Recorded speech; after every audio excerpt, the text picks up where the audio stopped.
সকলকে রাজপথের রাজনীতিতে সংগ্রামী শুভেচ্ছা জানাই। রাজপথের রাজনীতি আজকের ধারাবাহিক পর্বের ২য় পর্ব।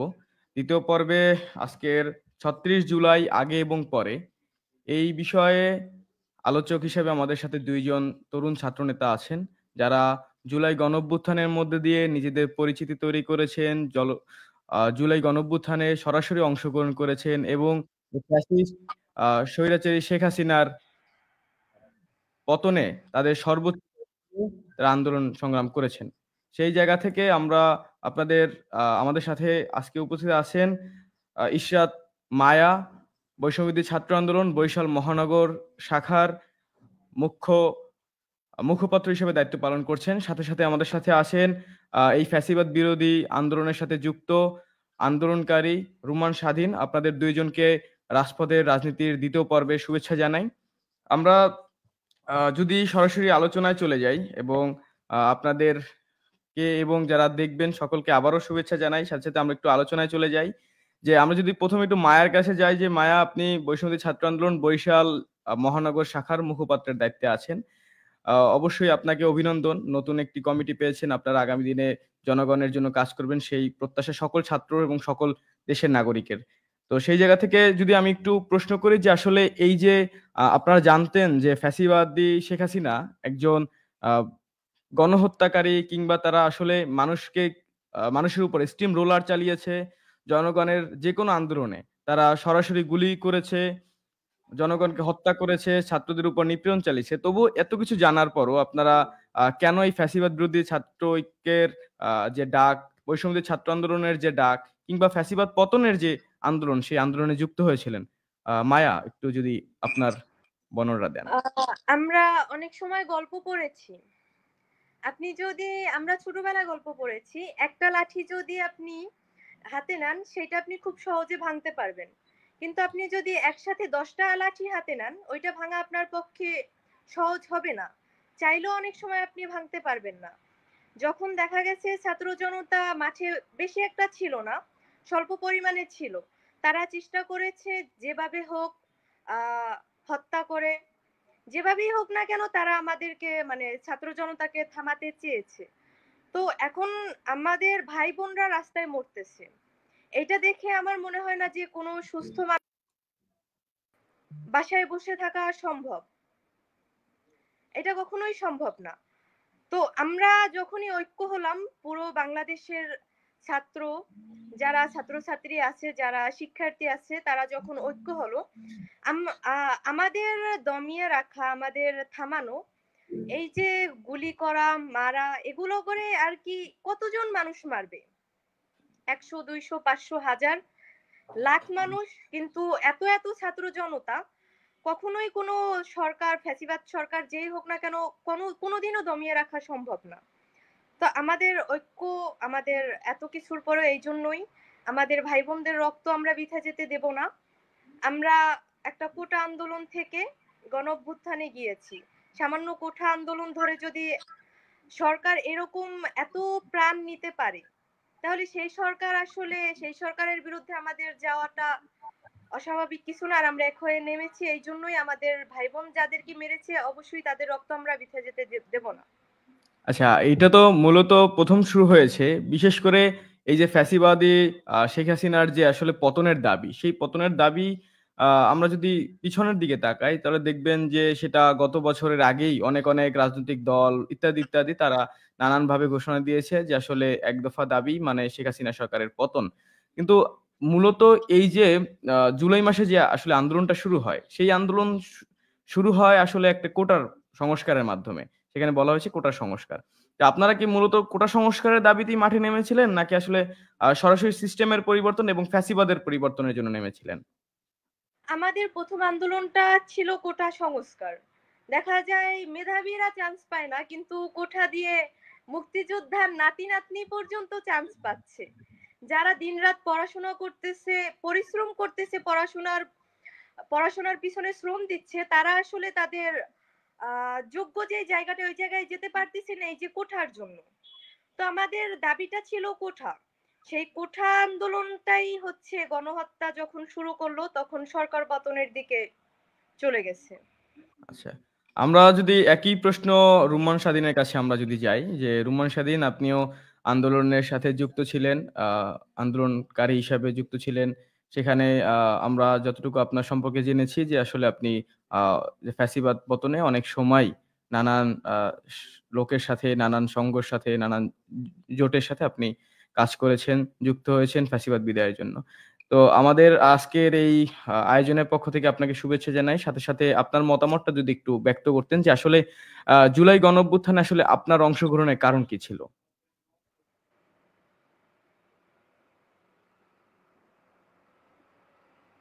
আমার কথা শুনতে পাচ্ছেন? হ্যাঁ, রুমানা স্বাধীন শোনা যাচ্ছে। সাকিব, আপনাকে ধন্যবাদ আজকের এই আলোচনাতে আমাকে আমন্ত্রণ জানানোর জন্য। আমি এই জুলাই আন্দোলন কিংবা এই ফ্যাসিবাদী বিরোধী আন্দোলনে সামিল হয়েছি একটি কারণে। এই সরকার একটি জালিম সরকার। আমার নৈতিকতা এবং আমার দায়িত্ব একটি সচেতন নাগরিক এবং দেশপ্রেমিক হিসেবে আমি মনে করি যে কোনো একটি প্ল্যাটফর্ম থেকেই এই সরকারের বিরুদ্ধে আমার নামা উচিত ছিল। এবং আমি এই জুলাই আন্দোলনের আগেও বিগত দিনে যে স্বৈর শাসকের বিরুদ্ধে যত আন্দোলনই হয়েছে কিনা কেন, আমি আমার নিজ অবস্থান থেকে আমি অর্গানাইজ করে নেমেছি। এখন বিষয় হচ্ছে যে জুলাই আন্দোলনের পরেই তো ওই স্বৈর শাসক মুক্ত হয়েছি আমরা। আমরা দেখেছি যখন শহীদ আবু সাইদ যখন বুক পেতে শহীদ বরণ করেছেন, তখন আমরা আহ বাসায় কিংবা আমরা যে কোনো একটি মুভমেন্টে থাকতে পারি না। আমাদেরকে মনে হয়েছে যে আমরা রাজপথে নামা আমাদের এখনই উচিত। এবং যখন আমরা আমাদের বিবেকের কাছে প্রশ্ন করি যে কোনো অন্যায় বিচারের জন্য মানুষ শেষ প্রান্তে যায়, তখন ছাত্র আন্দোলনের কাছে একটি শপথ করে আমরা মনে করি ছাত্র আন্দোলন এসেছে দেশের শেষ আন্দোলন। আর ছাত্র আন্দোলন যদি স্বৈর শাসক থেকে আমরা মুক্তি করতে না আনতে পারতাম দেশকে, আমরা মনে করি এই দেশ একটি রাজতন্ত্র হিসাবে পরিচিত পেত ভবিষ্যতে। তাই আমি সব মিলিয়ে আমার মনে হয়েছে যে এই আন্দোলনটা আমি একটি আমি মূলত আমি কোঠার বিষয়টা আমি অতটা গুরুত্ব দিইনি আমার বিবেকের কাছে। আমি আমার স্থানীয় পর্যায় থেকে আমি যে জায়গা থেকেই পেরেছি এই স্বৈরশাসকের বিরুদ্ধে আমি নেমেছি। আমার মূল থিম ছিল এটি একটি জালিম সরকার, একটি স্বৈরশাসক সরকার। আমার নামা উচিত। আমি ওই জায়গা থেকেই আমার দেশপ্রেমিক, আমি ওই যে ভালোবাসা থেকে আমি দেশের স্বার্থে আমি নেমেছি। আমার কোনো কোঠা বা এই বিষয়ে আমার মানে আ কিছুই ধন্যবাদ। মায়ার কাছে যদি আবার একটু যাই যে মায়া আমরা সারা দেশেই শুনেছি যে সারা দেশে এই যে আ জুলাই গণঅভ্যুত্থানে যারা যুক্ত ছিলেন ওই সময়ে মানে ৩৬ জুলাই তথা ৫ আগস্টের আগেই এই যারা আন্দোলনের সাথে সরাসরি যুক্ত ছিলেন, আন্দোলনকারী কিংবা নেতৃত্বদানকারী ২ জনের উপরেই সরকার নানানভাবে নিপীড়ন, নির্যাতন চালিয়েছেন। সেটার যদি আপনি একটু বিশ্লেষণ করেন যে আসলে আ সারা দেশের ন্যায় বরিশালে আপনি যেহেতু বরিশালে নেতৃত্ব দিয়েছেন, বরিশালে আসলে কি অবস্থা বা কিভাবে আপনারা আন্দোলনটা সংগঠিত করেছিলেন এবং আ পরবর্তীতে সফল হয়েছিলেন? আমি যদি আমার নিজের কথা বলতে যাই, আমি যে ভার্সিটির স্টুডেন্ট, ওইটা নানক সাহেবের ভার্সিটি। যখন আমরা আন্দোলন করি আমাদের ডেকে নিয়ে মানে তারা হুমকি ধামকি আলাদাভাবে ডেকে নিত। আমাদের সিনিয়র ভাইরা ঠিক আছে ডাকছে, গেলাম। তারা বিভিন্নভাবে হুমকি ধামকি দিত, কেন নামতেছি, কেন করতেছি, তোমাদের ভার্সিটি থেকে বহিষ্কার করা হবে, তুমি ভার্সিটিতে পড়তে পারবা না, তোমার ক্যারিয়ার শেষ হয়ে যাবে, এসবে যাইও না, এইসব কইরো না, এসব করে আসলে কিচ্ছু করতে পারবা না, সরকারের এসবই কিচ্ছু হবে না, শুধু শুধু তুমি তোমার ক্যারিয়ার নষ্ট করবা। এরকম বিভিন্ন হুমকি ধামকি নিয়ে নিয়ে হুমকি ধামকি দিত। ইভেন আমার একটা ছোট ভাই আছে, পলিটেকনিকে পড়ে।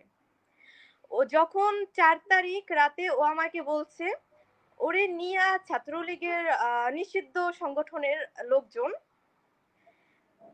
ও যদি আমি বলি বরিশালে যদি কেউ গুম বা খুন হইতো ও একমাত্র হইতো।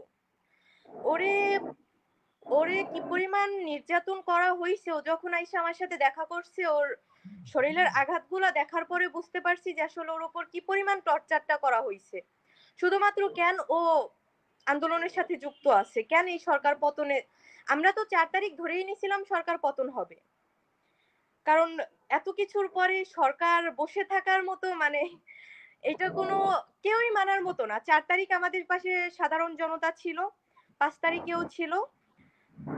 আন্দোলনের পথটা আসলে আমাদের জন্য অতটা সহজ ছিল না।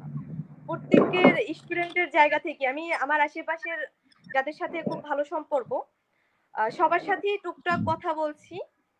আসলে কারো পক্ষে ওরকম ভালো ছিল না, হুমকি ধামকি সবাই টুকটাক পেয়েছে। আচ্ছা, ঠিক আছে। আমরা আবার যদি রুমান স্বাধীনের কাছে যাই, যে রুমান স্বাধীন আপনিও একজন আন্দোলনকারী, আপনিও সরাসরি আন্দোলনের সাথে যুক্ত ছিলেন। সেই জায়গা থেকে আ আপনি আসলে এই যে ৩৬ জুলাই মানে আপনাদের বিজয়ের আগ পর্যন্ত আসলে কিভাবে কাটিয়েছেন? এবং কি আপনি আসলে এই আন্দোলনের সাথে কিভাবে যুক্ত হয়েছেন? সাথে, সাথে কিভাবে সকলকে সংগঠিত করেছেন? জি সাকিব, সাকিব আমরা যে মায়ের সাথে আমি একমত ছিলাম, আহ, যে কোনো জায়গা থেকে যারা এই সরকারের বিরুদ্ধে আন্দোলন করছে না কেন, আওয়ামী লীগের এক শ্রেণীর দোসররা একটি কথাই বলে গেছে যে এই সরকারকে তোমরা নামাইতে পারবে না, এই সরকারের বিরুদ্ধে বহুত আন্দোলন হয়েছে, অযথা এই আন্দোলন করে কোনো লাভ নাই। এই একটি কথা আওয়ামী লীগের দোসরদের মূল একটা টপিক ছিল। মানুষকে এইরকম ভাবে গণ অভ্যুত্থানের আগে যে কোনো জনগণ যদি নামতো, তাদেরকে এই একটি কথাই বলতো যে এতে শেখ হাসিনা সরকারের কিছুই হবে না, তোমরা অযথা কেন নামছো।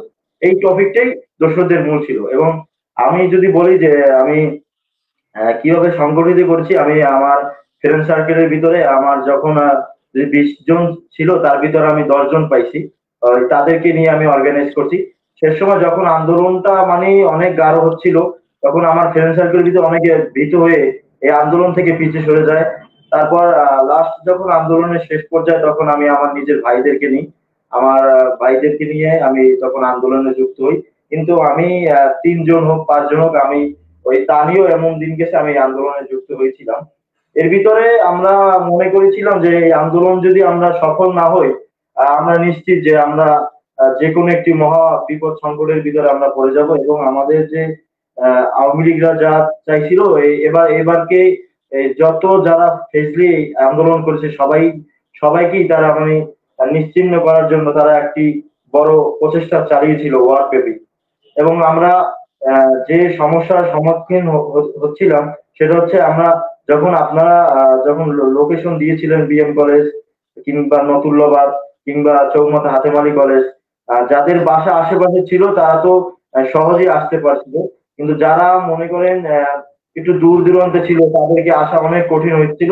যেরকম রিস্কে আসাটা জিজ্ঞাসাবাদ ছিল, বা ছাত্রলীগ এত হিংস্র একটি প্রাণীর মতো হয়ে হচ্ছিল যে আমরা লংগার থেকে নতুল্লাবাদ যাইতে আমরা যুদ্ধবিরস্ত একটি দেশ যে কিরকম থাকে ওই রকম আমরা ফিল করছিলাম। তাই কাজে আমরা একটি 71 দেখি নাই, কিন্তু আমরা 71-এর কিছুটা স্বাদ এই 24-এর এই গণ অভ্যুত্থানে আমরা পেয়েছি। আমি ইশরাত মায়ের সাথে ওই বিষয়টাই একমত যে আমরা যে ঝামেলাগুলো ফেস করছি, এটা সবাই আমার মনে হয় একই ঝামেলা ফেস করছে। কিন্তু আচ্ছা। যার যার অবস্থান থেকে একটু ভিন্ন ভিন্ন সমস্যা হচ্ছিল। আমরা যদি আরেকটু ৫ তারিখের পরে যাই, আসলে ৫ই জুলাইয়ের পরে আমাদের একটা গণঅভ্যুত্থানের মধ্যে দিয়ে একটা সরকার ৮ তারিখে তার ক্ষমতা আ নিলেন এবং সেই ক্ষমতার মধ্যে দিয়ে নতুন একটি অন্তর্বর্তীকালীন সরকার গঠন হলো। অন্তর্বর্তীকালীন সরকার গঠন হওয়ার পরে আমরা দেখেছি যে আ যেসব ছাত্র সংগঠনগুলো যেগুলো ফ্যাসিবাদ বিরোধী আ ছাত্র ঐক্যের সাথে ছিলেন, কিংবা যারা ফ্যাসিবাদ বিরোধী ছাত্র ঐক্যের সাথে ছিলেন না কিন্তু ফ্যাসিবাদ বিরোধী, তারা সকলে মিলেমিশে একাকার হয়ে এই আন্দোলন সফল করলেও নানান সময় তারা নানানভাবে বিচ্ছিন্ন হয়ে পড়েছেন। সেই জায়গা থেকে আমরা যদি একটু বলি যে আসলে ৫ তারিখের পরে আপনাদের আসলে কেমন বাংলাদেশের আপনারা চেয়েছিলেন, বা আসলে মানে ৫ই জুলাইয়ের আগে যে বাংলাদেশ চেয়েছিলেন সেই বাংলাদেশকে আসলে মানে দুঃখিত ৩৬ জুলাইয়ের আগে যে বাংলাদেশ চেয়েছিলেন সেই বাংলাদেশকে আসলে আপনারা ৮ আগস্টের পরে আপনারা আসলে দেখতে পাচ্ছেন কিনা? কিংবা এই বর্তমান সময়ে আজকে প্রায় ৫ মাস হয়ে গেছে। সেই ৫ মাসে আসলে আপনারা সেই উপলব্ধি করতে পারছেন কিনা? যে বাংলাদেশে আপনারা স্বপ্ন দেখেছেন সেই বাংলাদেশ আসলে দিকে পরিণত হচ্ছে কিনা? আমরা যদি আবার একটু রুমান স্বাধীনের কাছে আবার একটু যদি যাই। জি সাকিব, এখন বিষয় হচ্ছে আমরা এই যে স্বৈরশাসক বা এই ফ্যাসিবাদী বলেন না কেন, এই সরকারের বিরুদ্ধে আমরা আন্দোলনে নেমেছি একটি কারণে। সেই কারণটা হচ্ছে আমাদের ভোটারের অধিকার। মানুষ গণ অভ্যুত্থান তখনই হয় যখন তারা আহ, যে কোনো খাবার দাবার বলেন কিংবা না তাদের নাগরিকত্ব যেসব সুযোগ সুবিধা থাকে সেগুলো যখন তারা ভোগ করতে পারে না, কিংবা একটি গণতান্ত্রিক রাষ্ট্রে যখন তাদেরকে ভোটের হরণ করা হয়, তখন ওই সরকারের বিরুদ্ধে সকল নাগরিক একটি প্ল্যাটফর্ম নিয়ে ঐক্যবদ্ধ হয়। তা আমরা এই সরকারের বিরুদ্ধে আমাদের যত যাই বলি না কেন, আমাদের মূল থিম হচ্ছে আমাদের ভোটের অধিকার। আমরা ভোটের অধিকার যদি পাই, তাইলে আমরা বলতে পারি যে আমরা একটি এই প্রকৃতপক্ষে একটি স্বাধীন রাষ্ট্রের স্বাদ পাবো। এখন আমার কথা হচ্ছে, আমরা যে এই যে 8ই আগস্ট বলেন না কেন আপনি, 8ই আগস্টের পরে যে বর্তমান যে প্রেক্ষাপট, এই প্রেক্ষাপটে আমরা কিছু এই বর্তমান যে বৈষম্য বিরোধী ছাত্র আন্দোলনের যে নেতাকর্মীরা আছে, তাদের বিরুদ্ধে আমরা বিতর্কিত কিছু কার্যকলাপ দেখেছি। এই কার্যকলাপের কারণে তাদের উপরে আমাদের একটি মন ক্ষুণ্ণ হয়েছে। এই যদি আমি যদি বলতে চাই, সাজিদ আলম যে হেলিকপ্টারে চলাফেরা করে, এই অর্থটা কোথা থেকে আসে, এটা তো আমার একটু জানার ইচ্ছা মায়ের কাছে। না, আমার প্রশ্ন ছিল আসলে যে এই যে আপনারা গণঅভ্যুত্থানের যে একটা স্বপ্ন নিয়ে আসলে এই রাস্তায় নেমেছিলেন, এই ৫ মাসে আসলে আপনারা সেই জায়গাটা আসলে আপনারা দেখতে পাচ্ছেন কিনা? যে আসলে যেমন বাংলাদেশ আপনারা চেয়েছিলেন সেই বাংলাদেশের দিকে এই সরকার, অন্তর্বর্তীকালীন সরকার হাঁটছে কিনা? সেটা যদি একটু বলতেন। মানে একেবারে নির্দিষ্ট প্রশ্ন যে আসলে জুলাই গণঅভ্যুত্থানের যে আকাঙ্খা ছিল সেই আকাঙ্খা এই সরকার বাস্তবায়ন করছে কিনা? আচ্ছা, আমি ভাইয়ার সাকিব ভাই, সরি আপনার কথার মধ্যে কথা বলার জন্য। হ্যাঁ। ভাইয়া আমাকে একটা প্রশ্ন ছুড়ে দিয়েছিল, সার্জিস আলম ভাই। হ্যাঁ, আমি আমি ওই হেলিকপ্টারে প্রশ্নে আসবো।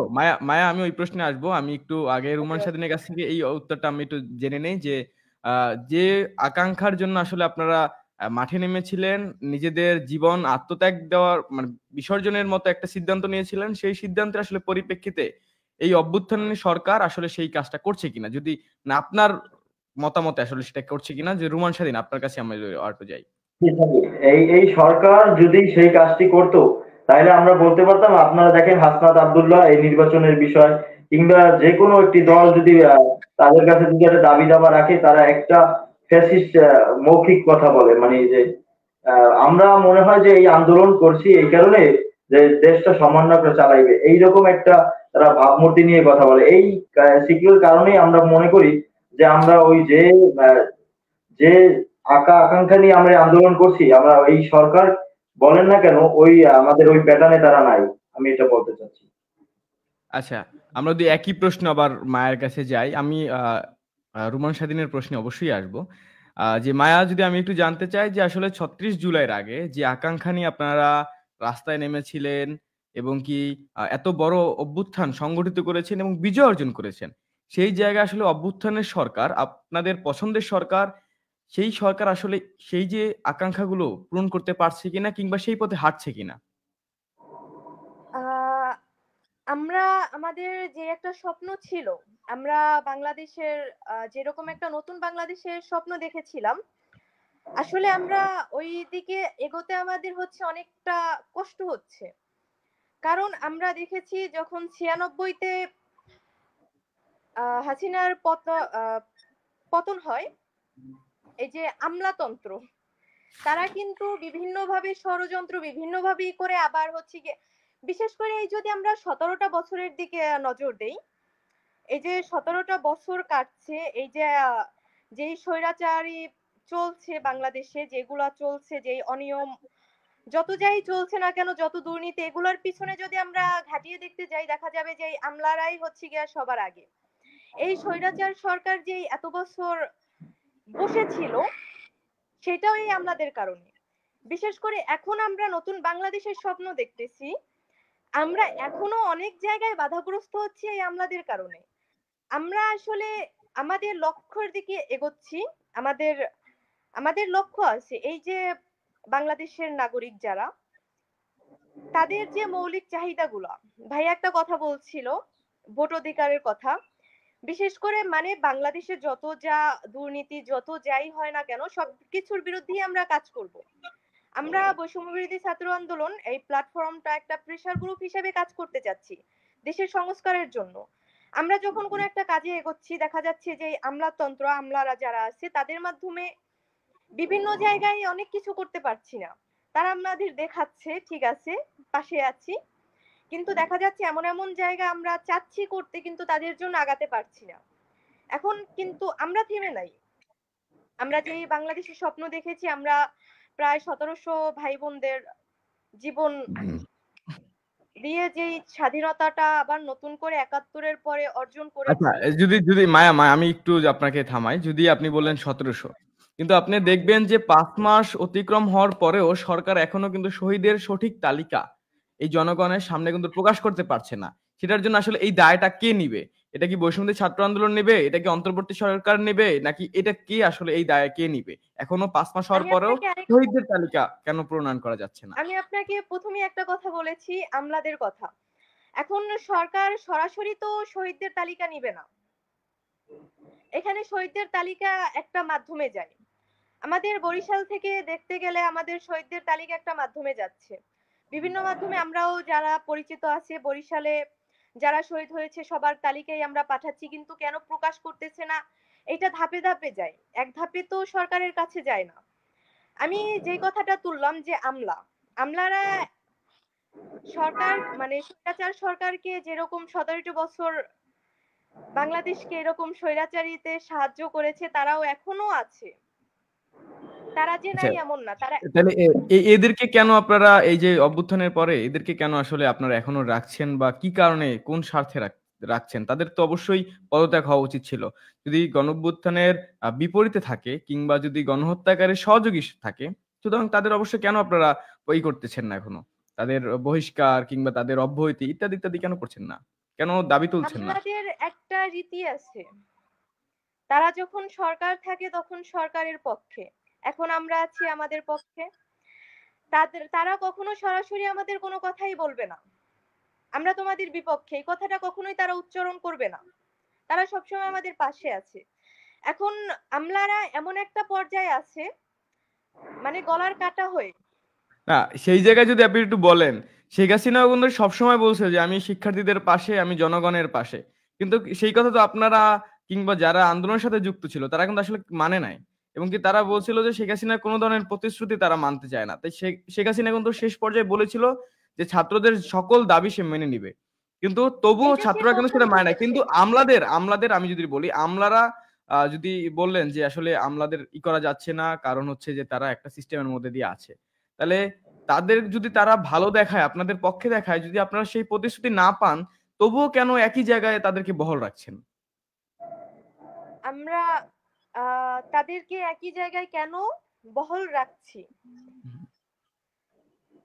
আপনি চিন্তা এখন আমরা ভাই আপনি কোয়েশ্চেনটা আবার করেন। মানে আমি বলতে চাচ্ছি, শেখ হাসিনা সরকারের যে হ্যাঁ। প্রতিশ্রুতি দিয়েছিল, শেখ হাসিনা সরকার বলেছিল, শেখ হাসিনা সবসময় এইভাবেই বলতো যে সে জনগণের পক্ষে, সে ছাত্রদের পক্ষে, সে শ্রমিকদের পক্ষে, সে কৃষকদের পক্ষে। বুঝেন? তো সেই জায়গায় কিন্তু ছাত্র জনতা শেখ হাসিনার কথা মানে নাই। এবং কি সে সর্বশেষ শেখ হাসিনা বলেছিল যে ছাত্রদের সকল দাবি দেওয়া সে মেনে নিবে। কিন্তু ছাত্ররা তবুও এই যে শেখ হাসিনার বিরুদ্ধে নেমেছিল। তাহলে আমার প্রশ্ন হচ্ছে এমন যে, যদি এই যে আমলারা তারা যদি আপনাদের বলে যে আপনাদের পাশে আছে, কিন্তু আসলে মূলত তারা পাশে নাই, সেই ক্ষেত্রে আপনারা তো তাদের কথা কেন শুনছেন? আমরা যতদূর কাজ করতেছি আমাদের সহযোগিতা কিছু করছে। আমি একটা কথা উল্লেখ করছিলাম যে আমাদের রাস্তাটা আসলে কঠিন হচ্ছে, কিন্তু আমাদের কথা তারা ফেলতে তো পারতেছে না।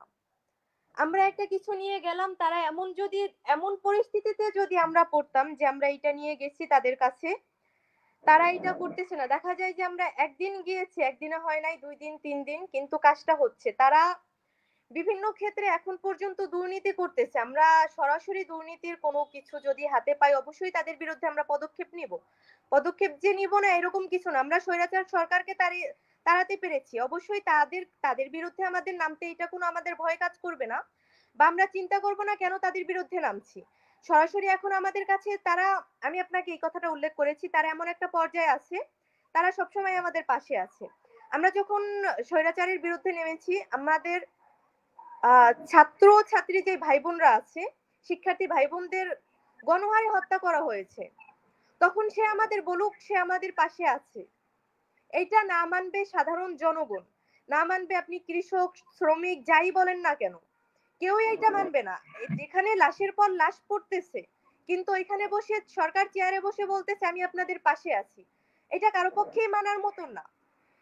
সে লাশ ফেলতেছে আবার পাশেও আছে, কিন্তু আমরা এখন একটা পর্যায়ে আছে যেটা আমি এর আগে উল্লেখ করেছি, আচ্ছা, যার জন্য আরেকটা সরাসরি প্রশ্ন যদি একটু কর্মবিরতি করি, দেওয়া যাচ্ছে। সাথে সাথে আরেকটা প্রশ্ন যদি করি, যে দেখবেন এই বাংলাদেশেই এই শিক্ষার্থীদের উপর, জনগণের উপরে বাংলাদেশের পুলিশ, র্যাব, সেনাবাহিনী, বিজিবি থেকে শুরু করে আর্মি ইত্যাদি ইত্যাদি মানে আনসার ব্যাটালিয়ান, তারপর গ্রাম পুলিশ থেকে শুরু করে সকলেই যৌথভাবে দেখবেন এই ছাত্রদের এবং শ্রমিকদের, জনগণের উপর গুলি করেছে। কিন্তু এই অভ্যুত্থানের পরে ওই সকল যারা পুলিশ সদস্য ছিলেন, আর্মি সদস্য ছিলেন, যারা দায়িত্বে ছিলেন, তাদের কতজনার আপনারা পদত্যাগ করিয়েছেন? কিংবা এটা তো সরাসরি মানে গণহত্যাকারী। তারা সরাসরি মানে গুলি করেছে। তাদের কতজনের আপনারা আ বহিষ্কার করিয়েছেন কিংবা তাদেরকে শাস্তির আওতায় এনেছেন? এখন এখানে আমি একটা কথা আপনাকে যদি বলি, আপনি আপনার সংসার আপনি চালাচ্ছেন, আপনি একটা চাকরির উপর নির্ভর আছেন। আমরা আন্দোলনের পরে দেখেছি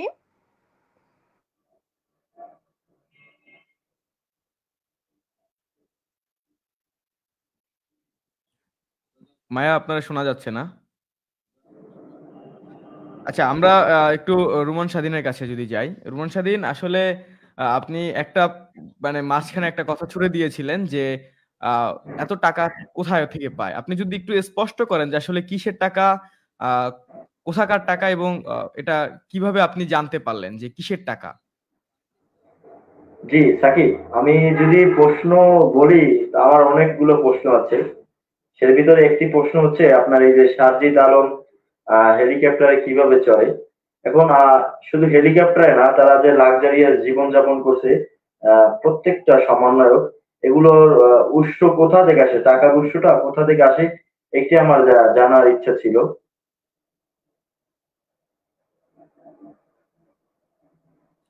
আচ্ছা, আহ রোমান স্বাধীন, আমাদের থেকে একটু সম্ভবত ডিভাইস জনিত কারণে মায়া করেছেন। আমি যদি একটু আপনাদের কাছে আসি, আপনার কাছে যে একজন আন্দোলনকারী হিসাবে আপনার আসলে দেশটা যেভাবে দেখার কথা ছিল সেইভাবে অবশ্যই দেখতে পারছেন না, সেটা আপনারা বলেছেন।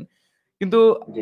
আমরা যদি আরেকটু জায়গা যাই, যে আসলে আহ, সরি, আমার একটু কল আসছিল, এই হ্যাঁ, জন্য কলটা এটা কেটে গেছে। মায়া একটু রোমান স্বাধীন একটা প্রশ্ন করেছেন, আপনিও সেই শুনেছিলেন সেই প্রশ্নটা, যে আহ, সমন্বয়করা কিংবা যারা আসলে সমন্বয়কে ছিলেন, তারা এই অভ্যুত্থানের পরবর্তী সময়ে বন্যার কাজে কিংবা নানান জায়গা থেকে কিছু টাকা, অর্থ, সেই এমন ধরনের অভিযোগ নাকি আছে। এবং আপনারা দেখবেন যে আসলেই প্রত্যেকটা সমন্বয়কের, যারা বিশেষ করে একটু ভালো নেতৃত্ব পর্যায়ে ছিল, সকলের কিন্তু জীবন জীবিকা কিন্তু পরিবর্তন হয়ে গেছে। তারা, যারা এই এই অভ্যুত্থানের আগে যারা ভার্সিটিতে ঢুকতো একজন সাধারণ শিক্ষার্থী হিসাবে, এখন তারা ব্লেজার পরে ঢুকছে, তাদের হাতে আইফোন, কিংবা এই যে নানান যে পরিবর্তন, সেই পরিবর্তন আসলে রহস্য কি? এটা কি আপনাদের সাথেও কি হয়েছে বরিশালে, কিংবা আপনারা যারা আন্দোলনের সাথে যুক্ত ছিলেন, কিংবা বর্তমানে যারা বৈষম্যের সাথে যুক্ত, মানে বৈষম্য বিরোধী ছাত্র আন্দোলনের সাথে যুক্ত আছে, আসলে তাদের কি আসলে ভাগ্যের পরিবর্তন হয়েছে কিনা? ভাইয়া, এখন যদি বলতে যাই, আমরা এখন মানুষের জন্য কাজ করছি, জনগণের জন্য কাজ করছি। ভাইয়া যে প্রশ্নটা করেছে যে আইফোন, তাদের জীবন জীবিকা পরিবর্তন হয়ে গেছে, এখন আমার হাতেও তো ভাই একটা ফোন আছে। এখন আমার ফোনটা কেউ দেখে নাই, ধরলাম আমার সাথে ভাইয়ার এর আগে আলাপ হয় নাই, দেখে নাই, সে আমার হাতে দেখলো আইফোন। এখন যদি সে আইসা আমাকে বলে মায়া আইফোন চালায়, ও কমিটিতে ঢুকলো, ঢুকেও আইফোন কিনে ফেললো, আসলে ওর আহ, উৎস কি, টাকার উৎস কি? এই প্রশ্নটা হচ্ছে গিয়ে ভিত্তিহীন। আমাদের এখন যদি দেখি, আহ আমরা কাজ করতেছি, জনগণের জন্য কাজ করতেছি, আমাদের বিভিন্ন সময় বিভিন্ন কাজে বাইরে যাওয়া লাগে। আমাদের মধ্যে এমনও লোক আছে যিনি এটা প্রমাণ দরকার হইলে প্রমাণও দেওয়া যাবে, ধার করেও হচ্ছে কি অনেক কাজ করতেছে। আমি নিজেও, বিশেষ করে আমি অনেক জায়গা থেকে যখন হাতে টাকা থাকে না, আমি আমার সিনিয়র যারা আছে তাদের থেকে নেই, যে ভাইয়া আমরা তো স্টুডেন্ট, আমাদের তো ইনকাম সোর্স নাই। আরেকটা কথা যেটা বলছে যে জীবন জীবিকা চেঞ্জ, ব্লেজার পরে যাচ্ছে, ভাই আমি একটা ব্লেজার আমার বাসায় কেনা আছে, আমি পরি না প্রায় বছর খানিক হয়ে গেছে। যেমন আমি আইনের স্টুডেন্ট, আমার ব্লেজার আছে আমার, মানে কোর্টে যেই এটা না, ব্যবহার ও হয় ও সব বিষয়টা জায়গায়। কিন্তু ওইভাবে না। শুধুমাত্র আপনি শুধু ব্লেজার এবং আইফোনের মাধ্যমে আপনি এটাকে বিশ্লেষণ বা বিচার করেন না। আমি যেটা বলছি যে আসলে দেখবেন যে গণঅভ্যুত্থানের পরবর্তী সময়ে সমন্বয়কদের নামে আমরা একেবারে প্রথম আলো যদি আমি রিপোর্ট অনুযায়ী করি, প্রথম আলোতে এভাবে উল্লেখ করছে যে এক রাফির 30 কোটি, মানে এক রাফি সে 30 কোটি টাকা আত্মসাৎ করছেন, এমন একটা রিপোর্টও আমরা কিন্তু দেখতে পাইছি। আবার আচ্ছা, যদি আপনি একটু রিপোর্টে কি দেখেন কোনো প্রমাণ ছিল? প্রমাণ ব্যাপার হচ্ছে যে এটা তো সাংবাদিকরা নিউজ পোর্টাল গুলো এভাবেই করে, তাদের তদন্ত অবশ্যই থাকে এবং সেই তদন্ত অনুযায়ী থাকে। আমি যেটা বলছিলাম যে আপনি বললেন যে আইফোন আপনার হাতে একটা থাকতে পারে, অবশ্যই থাকতে পারে। সেটা পারিবারিক হোক, নিজের সক্ষমতায় হোক, সে অবশ্যই আইফোন হোক, সে মানে ব্লেজার হোক, সকল কিছুই ক্রয় করতে পারে। কিন্তু যারে আমি ধরেন আমি আপনাকে যদি ৫ তারিখের আগে চিনি, সেই আপনার অবস্থান এবং ৫ তারিখের পরের অবস্থান যদি সামনাসামনি দেখি, তখন যদি পরিবর্তন চোখে পড়ে, সেটা তো আসলে মানুষের চোখে পড়ছে। সেটা নিয়ে আসলে কি ডিফাইন করবেন? অথবা যদি আরো আরো আপনি আমি একটু ক্লিয়ার করি যে আসলে ধরেন একটা ছাত্র সমাবেশ মাস ফর ইউনিটি নামে একটা ছাত্র সমাবেশের ঘোষণা দিয়েছিল বৈষম্যদের ছাত্র আন্দোলন। সেটার এই যে প্রোগ্রাম, সেই প্রোগ্রামের অন্য নাম ছিল, ভিন্ন কারণে ওই নাম পরিবর্তন করা হয়েছে। কিন্তু এই যে যাওয়ার জন্য এবং কি আমরা যেটা তথ্য আমাদের সারা দেশেই আছে যে নানান দেশ থেকে বাস এবং ইত্যাদি ইত্যাদি সামগ্রী এই মানে তাদেরকে সুবিধা দেওয়া হয়েছে, বাস সার্ভিস দেওয়া হয়েছে, খাবার থেকে শুরু করে ইত্যাদি ইত্যাদি। আসলে এই বাজেটটা আসলে কোথা থেকে আসে বা কিভাবে আপনাদের সাংগঠনিক যে বাজেট বা অর্থের উৎস কি আসলে বৈষম্যবিরোধী ছাত্র আন্দোলনের? আমি এখানে আপনাকে একটা উদাহরণ দিতে পারি। যখন আমরা আন্দোলন করতে বের হইছি, আন্দোলনের সময়টা যখন যদি বলি, সকাল 10টায় বের হতাম, সন্ধ্যার পরে বাসায় ঢুকতাম। আচ্ছা, সারাদিনে যে আমাদের কাছে রুটি, কলা, কেক, বিস্কিট, মানে যাবতীয় যত আমরা খাবার শেষ করতে পারতাম না। আসলে দেখা যায় তো অনেকে ব্যাগ ভইরা খাবার বাসায় নিয়ে যাইতেছে, কিন্তু নিজের পকেটের কিন্তু একটা টাকাও না। আমি না, এমন দেখেছি মানুষকে বলতাম যে আপু এটা নাও, তুমি ততক্ষণ বলতেছে না আপু আমার পেট ভরে গেছে, আমি আর খাইতে পারবো না। হুম, হুম। না, আমার তাহলে কথা হচ্ছে যে আসলে একটা সংগঠন চলার জন্য একটা দেখছেন যে সংগঠন আপনারা চলার জন্য এখন এই সাহায্যটা পাচ্ছেন। না, আমার কথা হচ্ছে যে একটা সংগঠন চলার জন্য সে নানান তার সাংগঠনিক কার্যক্রম পরিচালনা করার জন্য নানানভাবে অর্থের প্রয়োজন হয়। সেটা বাংলাদেশের বাস্তবতা এবং সেটা সারা বাংলাদেশের যে সকল পার্টিগুলো আছে, ছাত্র সংগঠন আছে, চাপ সৃষ্টিকারী গোষ্ঠী আছে, সকলেই সেই একইভাবে পরিচালনা করেন। কিন্তু বৈষম্যবিরোধী ছাত্র আন্দোলনের কি আসলে নির্দিষ্ট কোনো ফান্ড আছে? কিংবা কোনো কারো কাছ থেকে কিংবা কোনো গোষ্ঠীর কাছ থেকে নির্দিষ্ট কোনো ফান্ড পায় কিনা? নাকি আসলে তাদের সাংগঠনিক মানে অর্থের উৎসটা কি? আমি বলছি কোনো ব্যক্তির না, সাংগঠনিক অর্থের উৎস কি? ধরেন এই যে ঢাকায় যে প্রোগ্রামটা হলো, এই যে মার্চ ফর ইউনিটি, সেখানে সব মিলিয়ে বরিশাল থেকে আমি একটা হিসাব করেছিলাম, যদি সেই জায়গায় প্রায় ৩০ লাখ টাকার মতো খরচ হয়েছে বরিশালের। মানে এটা রাউন্ড ফিগার অনুযায়ী যদি ৬ টা বাদ যায়। আচ্ছা, ধরলাম আমি ৫ লাখ টাকা খরচ হয়েছে বা ২০ লাখ টাকা খরচা হয়েছে। কিংবা সকল প্রোগ্রামে টোটাল মিলে ৫ কোটি টাকা খরচা হয়েছে ঢাকার প্রোগ্রামে। এইটার মানে এই যে টাকাটা, সেই টাকাটার আসলে কি আসলেই কি কোন ধরনের তথ্য আছে যে এই টাকা এখান থেকে আসছে, এই কারণে আসছে এবং এইভাবে আসছে? কোন ধরনের কি আসলে আপনাদের কাছে রিপোর্ট আছে কিনা? আপাতত আমাদের কাছে রিপোর্ট বলতে আমি আপনাকে যেই কথাটা উল্লেখ করেছি, আন্দোলনের বিষয়টা, আমাদের কাছে ওইভাবে এক্সাক্ট কোনো তথ্য আমরা সেভাবে খাটাইয়া দেখি নাই। কিন্তু যেই কথাটা আমি আপনাকে বললাম, আমরা দেশের সংস্কারের জন্য কাজ করছি। এখানে আমাদের পাশে অবশ্যই অনেকে আছে, অনেক, যাদের কথা আমরা যখন আন্দোলনের সময় যারা আমাদের সহায়তা করেছে অবশ্যই তারা আমাদের কাছে আছে, আমাদের পাশে এখনো আছে। কারণ আমরা দেশের জন্য কাজ করছি, জনগণের জন্য কাজ করছি। আর দেশের ভালো সবাই চায়, জনগণের ভালো সবাই চায়, আমার দেশটা ভালো থাকুক, আমার দেশটা উন্নত হোক, আমার দেশটা স্বৈরাচার মুক্ত হোক, এটা অবশ্যই সবাই চায়। এখন আমরা যদি ওইভাবে খাটাই দেখতে চাই, আমরা দেশের জন্য কাজ করতেছি, এখানে অর্থ, আমরা মানুষের জন্য কাজ করতেছি, মানুষের এখন এই অর্থটা কোথা থেকে আসছে। এখন তাহলে আপনাদের খাটাইয়া মানে খুঁটিয়ে দেখতে হয় যে আসলে আন্দোলনের টাইমটাও তো খুঁটিয়ে দেখতে হয় যে এত এত খাবার দাবার মানুষ দিছে, ওই খাবার দাবারের টাকাগুলো মানুষ কই দিয়া পাইলো। দেখা গেছে কার্টুনের পর কার্টুন বিস্কুট আসছে আন্দোলনের সময়, কে 1 কেস 2 কেস কত পানি আসছে তার কোনো হিসাব নাই। সিঙ্গারা খাওয়ার মতো মানুষ ছিল না। এত আসছে, তাহলে এগুলা খুঁটাইয়া তখন দেখা কেন হয় নাই? তখন তো আমাদের কোনো নিজস্ব একটা মানুষ তখন যদি হিসাব করতে যাইতাম, আমাদের একটা মানুষ যে পরিমাণ একটা মানুষের খাবার আসতো, তাতে কম হইলেও আপনার ৩ থেকে 400 টাকার খাবার চলে আসতো। একদিনে একটা মানুষের, একটা স্টুডেন্টের যদি ৩-৪০০ টাকার খাবার চলে আসে, আন্দোলন করতেছে, আমাদের বরিশালে হাজার হাজার স্টুডেন্ট আন্দোলন করছে, আপনি যদি পার পারসন 200 টাকা করে ধরেন, ৩-৪০০ বাদ দিলাম, আপনি এখানে ৫,০০০ স্টুডেন্ট ধরেন, আপনি হিসাব করেন তো তাহলে এই স্টুডেন্টের পিছনে আন্দোলন চলাকালীন সময় ঠিক কতগুলো টাকা খরচ হয়েছে দৈনিক? একটা মানুষের উপর আপনি 200 টাকা করে ধরেন। আন্দোলনের সময় কি 200 টাকা করে দিছেন নাকি, মানে কিভাবে বলতে চাচ্ছেন যে আসলে এই খরচাটা কিভাবে হলো? মানে এটা তো গণ অভ্যুত্থান, এটা গণ অভ্যুত্থান, এখানে ইতিহাস, পৃথিবীর আমি একটু শেষ করি রুমান স্বাধীন, যে পৃথিবীর ইতিহাসে সেখানে গণ অভ্যুত্থানে মানুষ সরাসরি মাঠে এসে দিয়েছে। আপনি যদি আন্দোলনের সাথে যুক্ত ছিলেন, অবশ্যই সে মাঠে এসে সে হয়তোবা প্যাকেট কিনে, ওই বিস্কুটের প্যাকেট অথবা যদি পেয়ারা, আনারস ইত্যাদি ইত্যাদি যাই দিয়েছে, পানি দেখ যাই দেখ, সে সরাসরি মাঠে এসে সবার সামনে দিয়েছে।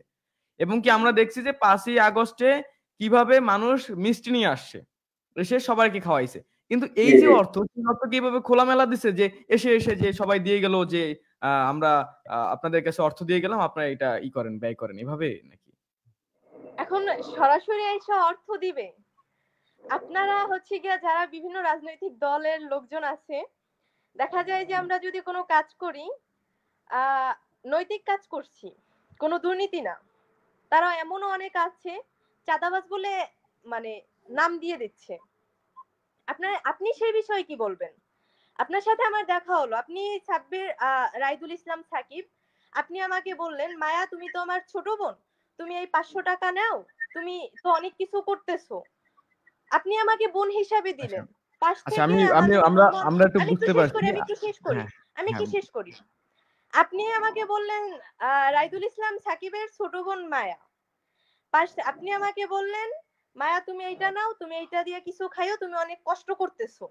পাশ থেকে আমাদের রুম্মান স্বাধীন ভাই দেখলো, রুম্মান স্বাধীন ভাই কি বলবে, এই সাকিব মায়াকে কেন ঘুষ দিচ্ছে নাকি, সাকিব কি মায়াকে কোনো বিষয়ে টাকা দিচ্ছে, চাঁদা দিচ্ছে, এই কথাটা যে আসবে না বা এইটা যে রুম্মান স্বাধীন ভাই বলবে না, তার গ্যারান্টি। আচ্ছা, হ্যাঁ, বুঝতে পারছি। আমরা একটু রুম্মান স্বাধীনের কাছে যাই। যে রুম্মান স্বাধীন, আপনি সকল আলোচনায় শুনেছেন যে আপনি একবার মন্তব্য করেছেন যে এই যে বৈষম্য বিরোধী ছাত্র আন্দোলনের যে অর্থ, সেই অর্থ আসলে উৎস কোথায়? এই যে ইশরাত মায়া, সে নানান ভাবেই বোঝানোর চেষ্টা করছেন যে এটা সরাসরি জনগণের কাছ থেকে আসা অর্থ। এখন এই বিষয়ে আপনার কোনো ধরনের মতামত আছে কিনা, বা আপনি আসলে এটাকে কিভাবে দেখছেন? জি সাকিব, আমার কথা হচ্ছে 5 কোটি টাকা এবং ইশরাত জাহান যে বললো, ইশরাত মায়া বললো যে 500 টাকা তাকে আপনি ভাই হিসেবে দেবেন, যে একটা এক্সাম্পল দিল। তো 5 কোটি এবং 500 টাকার অনেক একটা ব্যবধান আছে। তো একটা সংগঠন চালাইতে অনেক টাকা লাগে। এই একটা সংগঠনের, যে কোনো সংগঠন বলেন না কেন আপনি, প্রত্যেকটা সংগঠনের পিছনে অনেক আহ অর্থনীতিবিদ থাকে, তারপর একটি সংগঠনের পিছনে অনেক খরচা আছে, দল থেকে ডোনেশন পায় কিংবা ব্যবসায়িক খাত থেকে ডোনেশন পায়। বড় বড় দল, আপনি আওয়ামী লীগ বলেন না কেন, বিএনপি বলেন না কেন, জামাত বলেন না কেন, তাদের নিজস্ব একটি আর্থিক ফান্ড আছে, যে ফান্ড থেকে তারা দলের কর্মসূচি গুলো পালন করে কিংবা কার্যকলাপ চালায়। তো বৈষম্য বিরোধী ছাত্র আন্দোলন এটি 5 তারিখের পরে একটি আমার মনে হয় তারা রাজনৈতিক দল গঠনে অগ্রসর হচ্ছে। তো এই একটি রাজনৈতিক দল অগ্রসর হতে হলে তাদের একটি আর্থিক একটি ফান্ড লাগবে সংগঠন চালানোর জন্য। এই ফান্ডের উৎসটা আমি কোথা থেকে আসবে, আদৌ আসবে কোথা থেকে কিংবা আছে কিনা, এটা আমার জানার ইচ্ছা। আচ্ছা, ওই আলাপটা আমরা একটু পরে আবার যদি যাই, যে আপনারা দেখছেন যে কিছুদিন আগে ঢাকা বিশ্ববিদ্যালয়ের সামনে আদিবাসীদের উপরে নানানভাবে হামলা, নিপীড়ন, নির্যাতন হয়েছে। তো এই আদিবাসীরা কি আপনাদের সাথে এই আন্দোলনের সাথে যুক্ত ছিলেন না, রুমান স্বাধীন? জি, আমার কথা হচ্ছে, আদিবাসী কেন, যে কোনো বাংলাদেশি মানুষ পারে তাদের নিজস্ব একটি দাবি নিয়ে আন্দোলন করতে। তো এই আন্দোলনে এমন বাংলাদেশে এই বর্তমান সরকার বলেন না কেন, বিগত সরকার বলেন না কেন, বা নেক্সট যে সরকার আসবে না কেন, কারো কোনো অধিকার নাই আন্দোলনের উপরে ডিরেক্টলি আপনার হামলা করা। এবং আমি যতটুকু জানি, আন্দোলন চলাকালীন দুর্বৃত্তের একটি দল তাদের উপরে হামলা করেছেন এবং প্রশাসনের জায়গা থেকেও আমি যতটুকু জানি তারা একটি এংরি রিয়েক্ট মুভমেন্ট তাদের বিরুদ্ধে। এখন এই এই বিষয়টা আচ্ছা, রুমন স্বাধীন যদি আরেকটু স্পষ্ট করি যে আপনারা তো একটা আন্দোলনটা এভাবে করেছিলেন ৩৬ জুলাইয়ের আগে যে এই যে পুলিশ রাষ্ট্রীয় বাহিনীকে ব্যবহার করে কারো মত বা কারো যে অধিকার বলার অধিকার সেই বলার অধিকার হরণ করা যাবে না। যদি আদিবাসীরা ভুলও বলে থাকে আমি মনে করলাম বা আহ, বিশেষ কারণে বললাম যে যদি আদিবাসীরা ভুলও বলে থাকে তবুও কি তাদের বলাটা কি আপনারা নিতে পারতেছেন না, কিংবা আসলে আহ মানে তারা যদি একটা জিনিস বলে যায় সেই বলাটাকে আপনারা কেন নিতে পারতেছেন না, বা আসলে আপনাদের আসলে চাওয়া কি? যে এখান থেকে আমার মনে হচ্ছে যে বর্তমান সরকার কিংবা প্রশাসন তাদেরকে সহনশীলতা হওয়া উচিত, যে আমাদের কাছে যে কোনো দাবি দাবা নিয়ে এখন আসতে পারে।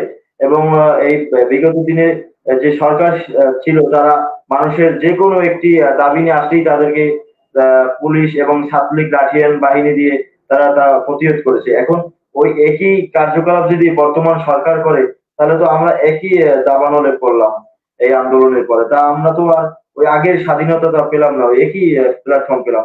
এবং এর মধ্যে আরেকটা কথা হচ্ছে বাংলাদেশের মানুষ, সাধারণ মানুষ বলেন কিংবা যে কোনো সংগঠন বলেন সমিতি বলেন তাদেরকে সবাই উচিত এই সরকারকে একটু সময় দেওয়া, এই দাবি দেওয়া থেকে একটু আমাদের আপাতত বিরত থাকা। আমরা 5 তারিখের পরে এই সরকার 8 তারিখ না শপথ গ্রহণ করেছে সম্ভবত, নাকি জাকির?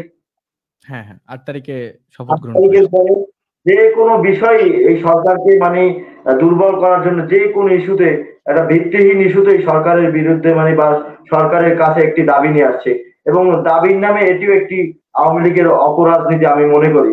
এবং আদিবাসীদের হুম। বিষয়টা আমি বলতে চাই, যে কোনো মানুষ একটি দাবি নিয়ে আসতেই পারে, কিন্তু ওটা আমাদেরকে সরকারের তরফ থেকে সহনশীলতা হওয়া উচিত। এবং এই পুলিশ লাঠিয়াল বাহিনীকে বলতে চাই, বাংলাদেশের জনগণ যে কোনো দাবি নিয়ে আসলে তারা কেন তাদের এই মতামতের সাথে না মিললে তারা কেন হামলা করবে?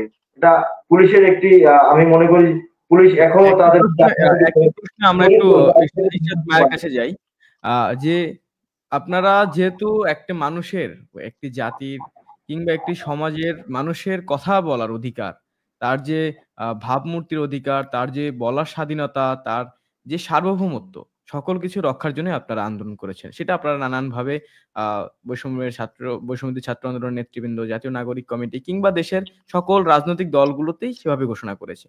কিন্তু এই পুলিশ যারা আপনাদের ছাত্র জনতার উপরে নিপীড়ন চালালো, সেই পুলিশই এই এত বড় অভ্যুত্থানের পরেও কিভাবে এই আদিবাসীদের উপরে হামলা চালায়? সেখানে বৈষম্যবিরোধী ছাত্র আন্দোলনের পদক্ষেপ কি ছিল, কিংবা আসলে আদিবাসী প্রশ্নে আপনাদের কি ভাবনা? আদিবাসী তারা দেশের, আমাদের বাংলাদেশের একটা অংশ। তারা আমাদের বাংলাদেশের জনগণ।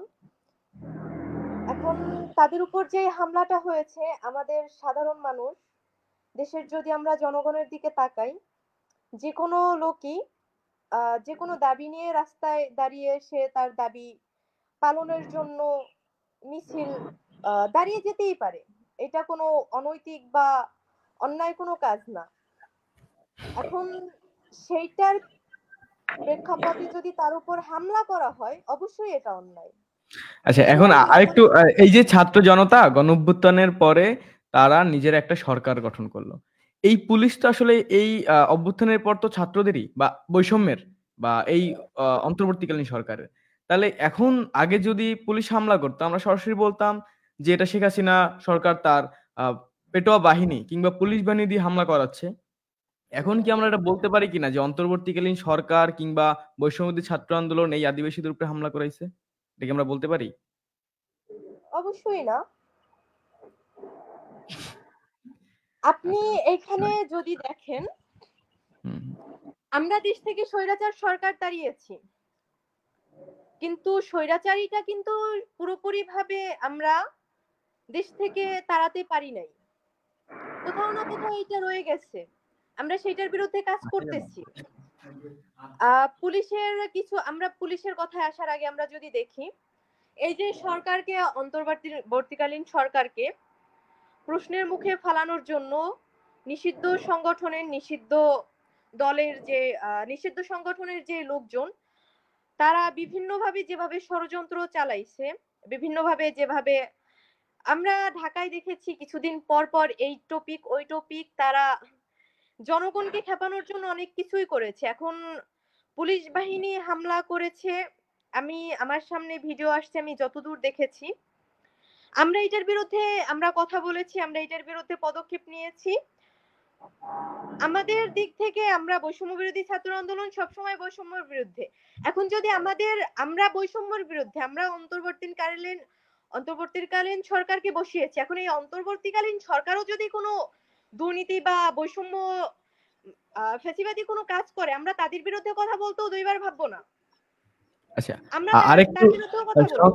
সংবিধান সংস্কার কমিশনের একজন কমিশনার, সে উল্লেখ করেছেন যে আমরা একটা ফ্যাসিবাদ থেকে মুক্ত হয়ে আরেক শিশু ফ্যাসিবাদের দিকে যাচ্ছি, কিংবা বাংলাদেশ সেই আরেকজন শিশু ফ্যাসিবাদের দিকে পা রাখছে। তাহলে আসলে এই জায়গা শিশু ফ্যাসিবাদ বলতে আসলে রুমান স্বাধীন, আপনি আসলে এটাকে কিভাবে বুঝাবেন যে আসলে শিশু ফ্যাসিবাদ কারা? আপনারা শিক্ষার্থী এটাকে কিভাবে দেখছেন?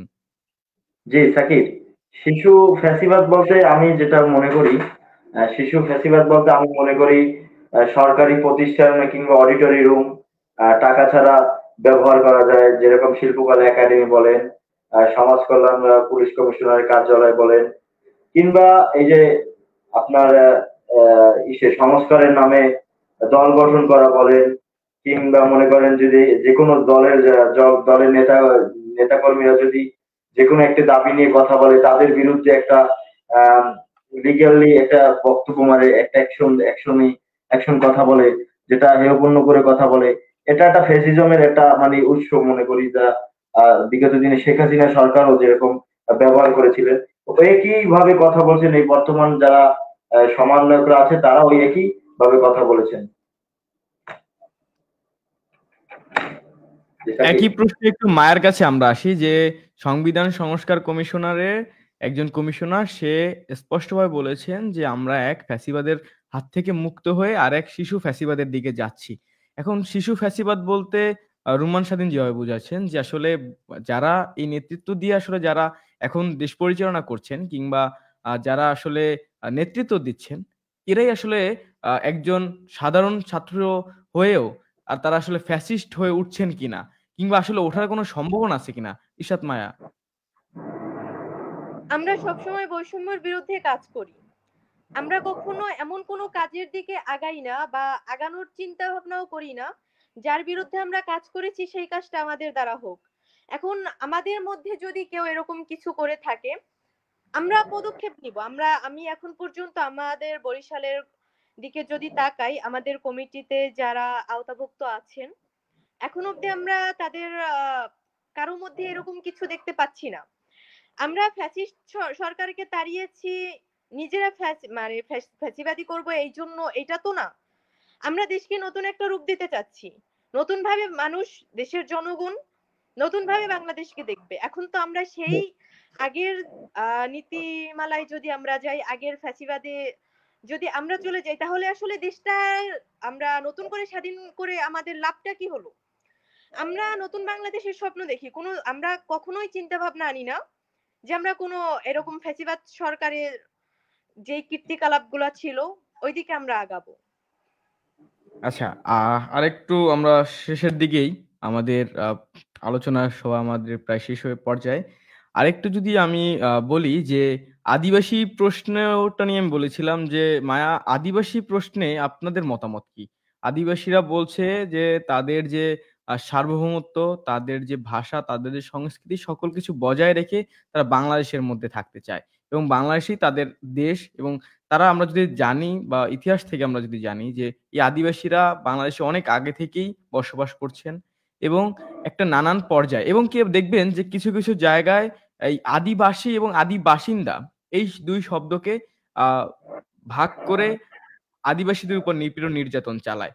এখানে বৈষম্যবিরোধী ছাত্র আন্দোলনের যারা আছেন তাদের কাছেও নানান সংগঠন চিহ্নিতভাবে বলেছেন যে এটা ছাত্র শিবির করেছে। তো এই প্রশ্নে আপনাদের মতামত কি? কিংবা সরাসরি যদি আমি প্রশ্ন করি যে আদিবাসী প্রশ্নে বৈষম্যের আসলে মতামতটা কি? আমি একটা কথা বলেছি, দেশের যে কোনো জনগণই তাদের দাবি নিয়ে রাস্তায় নামতে পারে। এটা কোনো অন্যায় না, এটা কোনো অন্যায় কাজ না। আমি একা যদি আমি মানে আমার আমরা একটা আমরা একটু বলতে চাচ্ছি যে আসলে আপনারা আদিবাসীদের পক্ষে নাকি হামলাকারীদের পক্ষে? হামলাকারীদেরকে বলা অবশ্যই হয়েছে কি? আচ্ছা, আমি একটু যদি বলি যে যারা আহত হয়েছেন তারা স্পষ্টভাবে বলেছেন যে তারা শিবিরের লোক। তাহলে আপনারা কি শিবিরের পক্ষে নাকি আদিবাসীদের পক্ষে? এই জায়গায় বৈষম্যবিরোধী ছাত্র আন্দোলন কোন পক্ষে দাঁড়ায়? শিবির তো আমরা কখনোই বর্তমানে হামলাকারীদের পক্ষে থাকবো না, অবশ্যই আমরা হামলাকারীদের পক্ষে থাকবো না। আমি আপনাকে এই কথাটা এর আগে উল্লেখ করেছি, যে কোনো জনগণই রাস্তায় নামতে পারে তার দাবি নিয়ে। সেই জন্য যে তার উপর হামলা করা হবে, এটার পক্ষে আমরা কখনোই না। এটার উপরে কোনো বাংলাদেশে এমন আইন নাই যে আমি রাস্তায় নেমেছি আমার একটা দাবি নিয়ে, সেই জন্য আমার উপরে হামলা করবে। এটা কখনো কোনো যৌক্তিক হামলা না। এটা কখনো কোনো, যারা আসলে সুস্থ মস্তিষ্কের মানুষ, যারা আসলে সুস্থ মস্তিষ্ক দিয়ে চিন্তা ভাবনা করে, তারা কখনোই কোনো যারা কোনো দাবি নিয়ে রাস্তায় নামে তাদের উপর হামলা করতে পারে না। যে কেউ চাইলে দাবি নিয়ে নামতে পারে, সেই জন্য যে তার উপরে হামলা করতে হবে, করে তারপর তাকে থামাতে হবে, এটার পক্ষে অবশ্যই আমরা না, কখনোই আমরা এটার পক্ষে থাকবো না। জি, রুমান স্বাধীন বলতে চাচ্ছিলেন। জি, এই যে শিবিরের বিষয়ে যে আপনি বললেন, শিবিরের সাথে তো বর্তমান যে বৈষম্য বিরোধী ছাত্র আন্দোলন আছে তাদের একটি প্রেমময় সম্পর্ক। তারা যে কোনো বিষয়ে একমাত্র দেশপ্রেমিক হিসেবে মনে করে যে শিবির যারা আছে তাদেরকে। এবং এই আন্দোলন, এই যে যারা আদিবাসী আছে তাদের এই আন্দোলন যদি অন্য কোনো সংগঠন থেকে প্রতিহত করতে আসতো, তাহলে আমি মনে করি বৈষম্য বিরোধী ছাত্র আন্দোলন এটা লিগ্যালি একটা অ্যাকশনে যাইতো। কিন্তু এই যে শিবিরের পক্ষ থেকে যে হামলা করা হয়েছে, এই হামলায় তো আমি এখন পর্যন্ত কোনো এই বৈষম্য বিরোধী ছাত্র আন্দোলনের পক্ষ থেকে একটি মানে ওই রকমের কোনো লিগ্যাল অ্যাকশন আমি দেখি না। এবং আচ্ছা, এই আমরা প্রশ্নটা একটু স্বাধীন আপনাকে একটু রেখে আমি একটু প্রশ্ন করি। মায়া, আহ, হামলার পরে নাসিরউদ্দিন পাটোয়ারি, জাতীয় নাগরিক কমিটির আহ্বায়ক নাসিরউদ্দিন পাটোয়ারি একটা প্রেস বিজ্ঞপ্তিতে বলেছিলেন যে আন্দোলনে হামলা করেছে তারাই যারা দ্রুত নির্বাচন চায়। এই কথায় বোঝা যায় যে এটা বিএনপি করিয়েছে, কিন্তু আহতরা যারা আহত হয়েছেন তারা কিন্তু বারবার স্পষ্ট করেছেন এটা শিবিরের হামলা। একদিকে জাতীয় নাগরিক কমিটির বক্তৃতা এবং আরেকদিকে আহতদের বক্তৃতা। সেই ২ জায়গায় আসলে বিষয়টা কেমন? যদি একটু আমি আবার রুমান স্বাধীনের কাছে একটু ফিরি যে রুমান স্বাধীন ২ টা বক্তব্য ২ ভাবে। যারা আহত হয়েছেন তারা বলছেন শিবির হামলা করেছে। আবার জাতীয় নাগরিক কমিটি যারা আসলে আ নানানভাবে এই স্টেক হোল্ডার কিংবা বৈষম্যবিরোধী ছাত্র আন্দোলনের পরবর্তী সময়ে যারা একটি দেশের রাজনৈতিক সংগঠন করতে চায় তাদের সমন্বয়ে গঠিত। তারা বলছে যে এটা হামলা করেছে তারাই যারা দ্রুত নির্বাচন চায়। এই ২ এর মধ্যে সমন্বয় কি? কিংবা আসলে এই ২ টা বক্তৃতা আপনি কিভাবে দেখতেছেন? জি সাকিব, এর আগে যত আন্দোলন হোক না কেন, হিন্দু আন্দোলন হোক, হিন্দুদের যে আন্দোলন, ওটা আওয়ামী লীগের তরফ থেকে বলা হতো যে এটা বিএনপি জামাত করেছিল, এরকম একটা ট্যাগ দিত। যে কোনো আন্দোলন এটা আওয়ামী লীগ করে বিএনপি জামাত নামে একটা ট্যাগ দিত। এবং বর্তমানে এই যে নাগরিক ঐক্যর কথা বলেন, বর্তমানে যারা রাজনৈতিক একটা প্ল্যাটফর্ম তৈরি করেছে, তারা নিজেরাই এখন বৈষম্য তৈরি করেছে। তারা বৈষম্য তৈরি করেছে। আহ, বেশ বেশ অনেক দল নিয়েই তারা একটি প্ল্যাটফর্ম তৈরি করেছে। এর ভিতরে সম্ভবত আমি জানি একটু বিএনপির সাথে মনে হয় একটা খারাপ সম্পর্ক যাচ্ছে বর্তমান যে নাগরিক ঐক্যের সাথে আছে। এই খারাপ সম্পর্ক জায়গা থেকেই আমি মনে করি এই যে তাদের দিকে এই প্রশ্নটা ছুড়ে মেরেছে যে এটা বিরোধী যারা দ্রুত নির্বাচন দেয় তারাই হামলা করেছে। এবং এই বর্তমান যারা সরকার কিংবা এই যে বৈষম্য বিরোধী ছাত্র আন্দোলন, আমি মনে করি বৈষম্য বিরোধী ছাত্র আন্দোলন তাদের একটি লাঠিয়াল বাহিনী হিসেবে তৈরি হচ্ছে। যে যারা বর্তমান নাগরিক ঐক্য বলেন, তাদের একটা লাঠিয়াল বাহিনী হিসেবে তৈরি হয়েছে।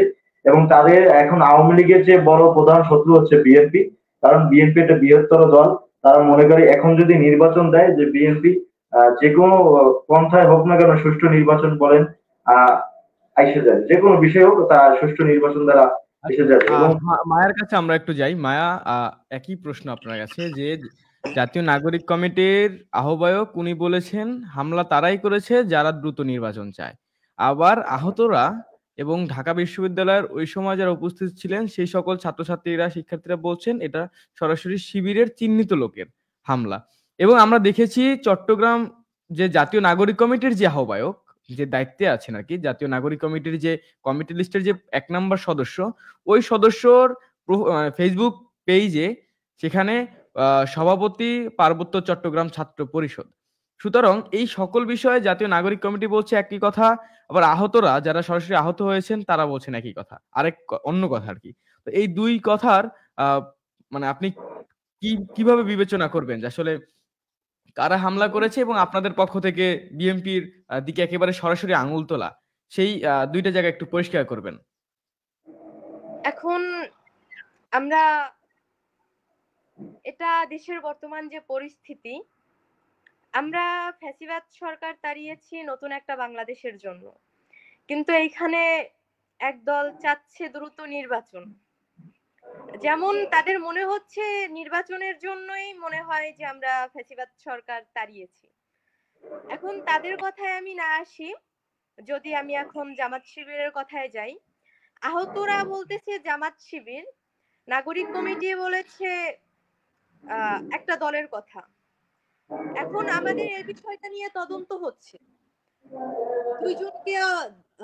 কয়েকজনকে হচ্ছে গ্রেপ্তার করা হয়েছে, আরো তদন্ত চলছে। এখন কারো কথাই ফেলে দেওয়ার মতন, আমরা যদি সেই দলের দিকে আগাই, তারা দ্রুত নির্বাচনের জন্য অনেক কিছুই করছে। তারা সংস্কার চায় না, তারা চায় দ্রুত নির্বাচন। তো এইটা অসম্ভব কিছু না, আমি যতদূর মনে করি। আচ্ছা, এখন নির্বাচনের জন্য আপনারা বৈষম্য আচ্ছা মন স্বাধীন, আমি একটু ঈর্ষাদ একটু শেষ করুক, ঈর্ষাদ জান মায়া আপনি একটু শেষ করেন। আচ্ছা, এখন দ্রুত নির্বাচন, আমরা ফ্যাসিবাদ সরকারকে তাড়িয়েছি সংস্কারের জন্য, কিন্তু একদল চাচ্ছে দ্রুত নির্বাচন। আমি যেটা বলছি, যেমন মনে হচ্ছে যে তাদের নির্বাচনের জন্যই আমরা ফ্যাসিবাদ সরকারকে তাড়িয়েছি, তারা সংস্কার চায় না। তো তারা যে এটা করতে পারে না, সরকারকে চাপ প্রয়োগ করার জন্য যে এইরকম কোনো কাজ করতে পারে না, এরকম কোনো ভিত্তি আছে বলে মনে হয় না। ৫ মাসে আপনারা কি সংস্কার করেছে? এই অন্তর্বর্তীকালীন সরকার কি সংস্কার করছে ৫ মাসে? ৫ মাসে কি সংস্কার করেছে? ১৭ বছরের দুর্নীতি। আপনার কি মনে হয় আমরা ১৭ বছরের দুর্নীতি ৫ মাসের মধ্যে সংস্কার কতটুকু করা সম্ভব? না, আমি বলছি যে কতটুকু সংস্কার করেছে। ধরলাম যে আমূল পরিবর্তন সম্ভব না। আসলে কতটুকু করেছে বা কি করেছে? আমরা সংস্কারের দিকে আগাচ্ছি। আমরা বিভিন্ন পর্যায়ে আগাচ্ছি, বিভিন্ন দিকে আগাচ্ছি। আজকে আমাদের বরিশালে দেখা গেছে যে আমাদের সিটি কর্পোরেশনের ব্যাপারটা হয়তো বা অবগত আপনি, যে জিনিসটা হয়েছে অনৈতিকভাবেই বলা যায়। ১৬০ জনের মতো শ্রমিক, তাদের বেতন আটকে রাখা হয়েছিল, বিনা নোটিশে তাদের মানে চাকরি থেকে বাদ দেওয়া হয়েছিল। তারা পার্মানেন্ট ছিল না, কিন্তু তাদের একটা ভবিষ্যৎ আছে, তাদের বিনা নোটিশে বাদ দিয়ে দিল। তাদের সংসার আছে, তারা এটার উপর নির্ভর করে চলে। আমরা এটার বিরুদ্ধে কাজ করতেছি। তারা যে একটা চাকরি থেকে তারা সরে গেছে, তাদের মেয়াদ শেষ। মায়া, আমার প্রশ্ন কিন্তু আপনার লোকালি বরিশালের ছিল না। আমার প্রশ্ন ছিল সামগ্রিক বাংলাদেশে সংস্কারটা তো ভাইয়া অন্তর্বর্তীকালীন সরকার তার রাষ্ট্রীয়ভাবে কি পরিবর্তনের জন্য আসলে আমার কাছে উত্তর ছিল, আমার কাছে এই বিষয়ে উত্তর। আচ্ছা, আমি একটু আসতেছি যে আমরা যদি বলি যে ৫ মাসে অন্তর্বর্তীকালীন সরকার এখনো পর্যন্ত এই যে যারা শহীদ হয়েছেন, মানে শহীদ মানে সে মারা গেছেন, তার আর অস্তিত্ব নাই, এমন লোকের তালিকাও প্রণয়ন করতে পারে নাই। তারা কি আসলেই কি সংস্কার করতে পারবে? যদি একটু রুমান স্বাধীনের কাছে আমরা যাই। রুমান স্বাধীন, আমার প্রশ্নটা ছিল যে আপনার কি মনে হয় আন্দোলনকারী হিসাবে যে এই সরকার ৫ মাসে একটি রাষ্ট্রীয় যে শহীদের তালিকা, সেই শহীদের তালিকা এখনো প্রণয়ন করতে পারে না জনগণের সামনে, এবং কি বারবার বলছে যে সকল রাজনৈতিক দলকে সাথে নিয়ে তারা এই জুলাই গণঅভ্যুত্থানে একটি ঘোষণাপত্র তৈরি করবে, কিন্তু ৫ মাস এখনো তৈরি করতে পারছে না। এবং আপনার চোখে এই অভ্যুত্থানের সরকারের কি সংস্কার চোখে পড়ছে এবং আপনি আসলে এটাকে কিভাবে চান? আপনি কি নির্বাচন আগে চান নাকি সংস্কার চান? না যদি চান সেটা কিভাবে, কোন প্রক্রিয়ায়? জি সাকিব, আমি মনে করি, আমি যে দলই করি বা যাই করি না কেন, আমি মনে করি আমি একটি দেশের ফ্রিডম ফাইটার। আমরা বৈষম্য বিরোধী ছাত্র আন্দোলনের সাথে যুক্ত ছিলাম। আমরা মনে করি আহ, এই যে এখন যারা দলটা গঠন করেছে যে বৈষম্য বিরোধী ছাত্র আন্দোলন, তাদের প্রধান কাজ ছিল, উচিত ছিল যে যে যত সংগঠন ছিল ছাত্র সংগঠন, সবার সাথে একটি ঐক্যবদ্ধ একটি প্ল্যাটফর্ম করা, একটি আলাদা প্ল্যাটফর্ম করা, যে কোনো বাংলাদেশের দুর্যোগপূর্ণ কিংবা বাংলাদেশের যে কোনো একটি যে সরকারি স্বৈরশাসক কার্যকলাপ করতো না কেন, যে বা অন্যায় করতো না কেন, এর বিরুদ্ধে এই সংগঠন, এই যে ছাত্র ঐক্যটা আমাদেরকে আমরা একসাথে ঐক্যবদ্ধ এই কাজটা করতাম।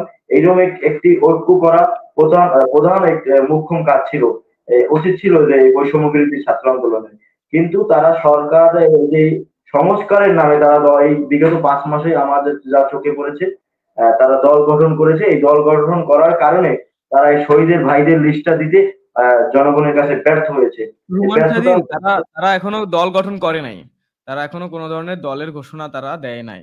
তারা ঘোষণা, যে তারা দলের ঘোষণা হয়তো দেয়নি, কিন্তু তারা দল গঠনের জন্য তারা অনেক প্রিপারেশন কিংবা যা বলেন না কেন, তারা প্রস্তুতি আহ, নিচ্ছে তারা এই দল গঠন করার জন্য। আমার কথা হচ্ছে, হ্যাঁ হ্যাঁ, জি বলেন রুমান আমার স্বাধীন। কথা হচ্ছে, আমার এই যে 5 মাস গেল, এই আমি সরকারের যে কার্যকলাপ দেখলাম, আহ, আমাকে কিছু কাজ আমার ভালো লেগেছে, যেগুলো আপনি বলেন যে হজ করতে গেলে যে আগে যেটা সিন্ডিকেট ছিল, স্বাস্থ্য খাতের স্বাস্থ্য খাতের যে কিছু সিন্ডিকেট ছিল, আহ, তারপর এইরকম এভরিথিং মিলে কিছু সিন্ডিকেট তারা করতে পেরেছে, উৎখাত করতে পেরেছে। কিন্তু বড় বড় যে কাজগুলো ছিল, তারা প্রধান যে কাজগুলো ছিল তারা প্রথমে প্রস্তুতি নিচ্ছিল, তারপর ধীরে ধীরে দেখা গেছে তারা ওই বিষয়গুলো ব্যর্থ হয়েছে। কি কারণে ব্যর্থ হয়েছে তা আমরা জানি না, কিন্তু এই ব্যর্থতারা হতো না যদি তারা সমস্ত সমগ্র বাংলাদেশের যত ছাত্র সংগঠন আছে সবার সাথে যদি ঐক্যবদ্ধ ভাবে একটি প্ল্যাটফর্ম নিয়ে তারা কাজ করতো, তাইলে আমি মনে করি এই যে বৈষম্য বিরোধী ছাত্র আন্দোলন এখন এই সংস্কার এই 5 মাসের ভিতরেই সফল হতো। এবং এই যে তারা যেভাবে সংস্কার, যদি রুমান স্বাধীন, আপনারা যদি নির্বাচন নিয়ে বলি, একজন সাধারণ শিক্ষার্থী হিসাবে কিংবা আন্দোলনকারী শিক্ষার্থী হিসেবে আপনি কি চান? নির্বাচন কতদিনে চান, কিংবা নির্বাচন প্রক্রিয়াধীন কি চান? আবার আমরা উপদেষ্টাদের মধ্যে অনেকে শুনতে বলেছি যে তারা বলেছে যে নির্বাচন করতে আওয়ামী লীগের কোনো বাধা নাই। সুতরাং আপনি নির্বাচনটাকে নিয়ে আসলে কিভাবে ভাবছেন একজন আন্দোলনকারী শিক্ষার্থী হিসাবে? নির্বাচন নিয়ে ভাবাটা আমার মনে হচ্ছে যে সংস্কার, যা তারা যে কোনো বিষয়ে বলছে যে যদি নির্বাচনের দাবি বলা হয়, দাবি করা হলে তারা বলে যে সংস্কার আগে না নির্বাচন আগে, এই প্রশ্নটা করছেন। তো সংস্কার যদি 17 বছরের ফ্যাসিজমের যে অপরাধ যদি সরাইতে 17 বছরই লাগে সংস্কার করতে, তাহলে আমার মনে হয় এই সরকার আর সংস্কার করতে পারবে না। আমার মনে হয় এই সরকার একটি সুষ্ঠুভাবে নির্বাচন সুষ্ঠুভাবে নির্বাচন দেওয়ার জন্য দ্রুত নির্বাচন দেওয়ার জন্য ভালো যান। কারণ একটি গণতান্ত্রিক সরকারই পারে এই বর্তমান যে ফ্যাসিজমের যে ময়লা আবর্জনা আছে এগুলো সংস্কার করতে। যেহেতু এই যে বর্তমান সরকার বলেন কিংবা বৈষম্য বিরোধী ছাত্র আন্দোলন বলেন, তারা 5 মাসে সেই রকম একটা সংস্কার করতে পারে না। তাই আমার যে তারা যেই সময়ে সংস্কার করছে, এতে 17 বছরই লাগবে এই সরকারের এই আবর্জনা সংস্কার করতে। এতে আমরা আরো পিছিয়ে পড়ে যাবো। ইশরাত মায়া, আমরা একটু আপনার কাছে যদি আসি। ইশরাত মায়া, শুনতে পাচ্ছেন?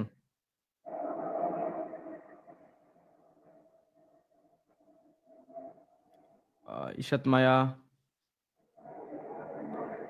জি। রুমান স্বাধীন, আবার যদি আপনার কাছে যদি আবার একটু আসি, যে আপনি একটি জায়গায় আলাপ করেছিলেন যে বরিশালের যে শিল্পকলা অডিটোরিয়াম কিংবা যেই সরকারি যে দপ্তরগুলো আছে সেই দপ্তরগুলোতে কিভাবে বৈষম্যবিরোধী ছাত্র আন্দোলনের নেতৃবৃন্দ তারা আসলে এখানে তাদের মিটিং গুলো করেন। তো সেই জায়গায় আপনার কি মনে হয়, আপনি একজন আন্দোলনকারী, আপনি তো একজন সাধারণ শিক্ষার্থী বা আপনি একজন আন্দোলনকারী শিক্ষার্থী, সেই জায়গা আপনার কি মনে হয় যে তারা কিভাবে পারছে? কিংবা অন্যান্য সংগঠন, আমার জানা নাই যে কোনো সরকারি প্রতিষ্ঠানে সরাসরি অডিটোরিয়াম ব্যবহার করা কিংবা ইত্যাদি যে সহযোগিতা, সেই সহযোগিতা কোনোভাবেই সরকারি প্রতিষ্ঠানগুলো করে। কিন্তু সেখানে আসলে বৈষম্য বিরোধী ছাত্র আন্দোলন কিভাবে করছে? আপনার মতামতটা যদি একটু বলতেন।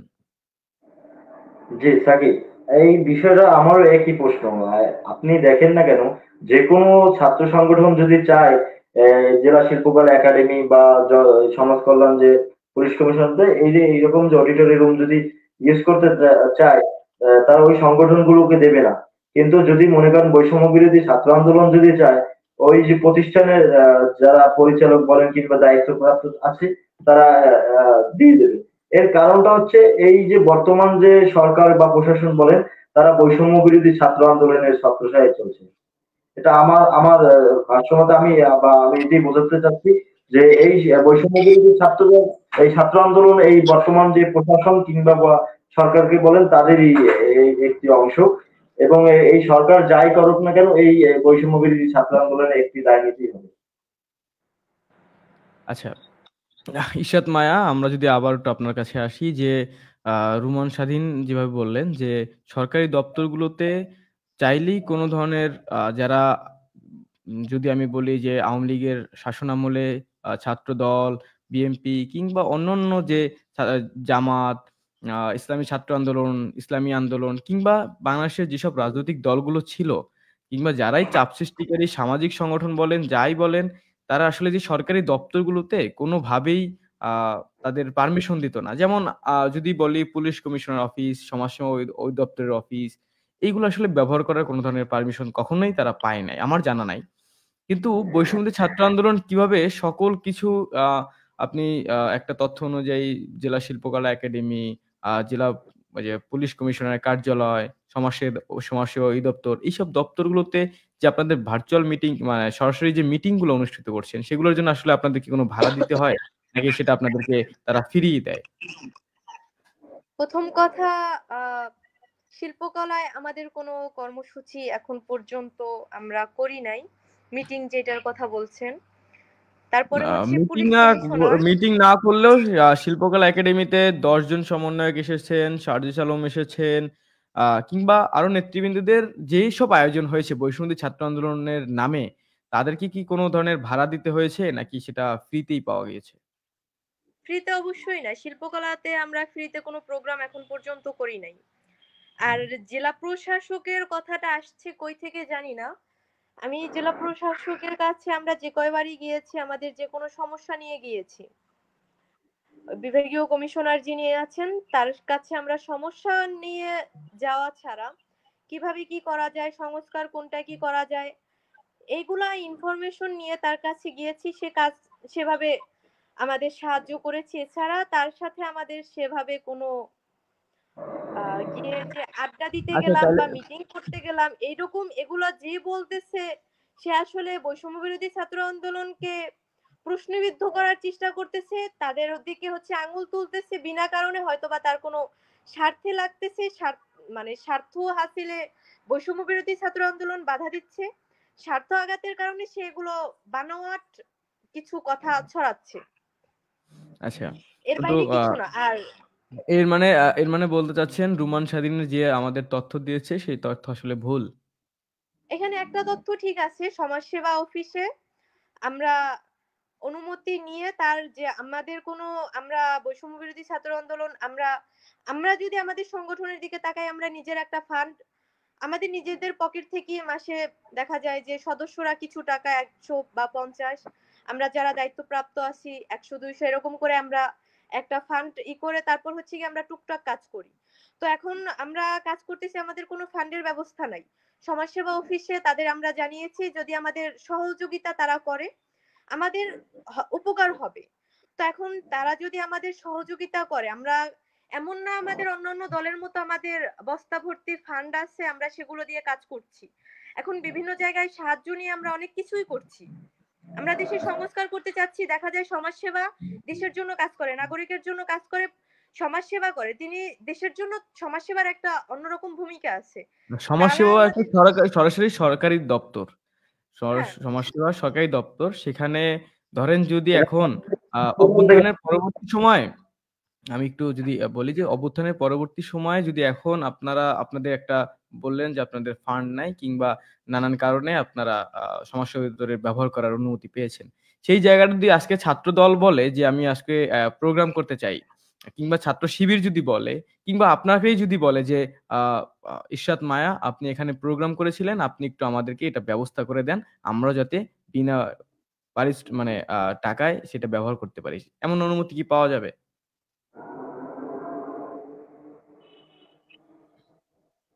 সমাজসেবা, আমি একটা কথা উল্লেখ করেছি, বৈষম্য বিরোধী ছাত্র আন্দোলন এইটা জনগণের জন্য কাজ করতেছে, দেশের জন্য কাজ করতেছে, দেশের সংস্কারের জন্য কাজ করতেছে। আপনি বিএনপির কথা বললেন, একটা রাজনৈতিক দল। জামাতের কথা বললেন, একটা রাজনৈতিক দল। এখন তাদের নির্দিষ্ট অফিস আছে, তাদের মিটিং করার জন্য, তাদের বসার জন্য জায়গা আছে, অফিস আছে। এখন যদি তাদের এমন অবস্থা হয় তারা দেশের জন্য কাজ করতে চাইতেছে, কিন্তু তারা আলোচনা করবে কোথায় বসে কি করবে এরকম কোনো জায়গা নাই, আমার মনে হয় না যে এরকম সাহায্য তারা পাবে না।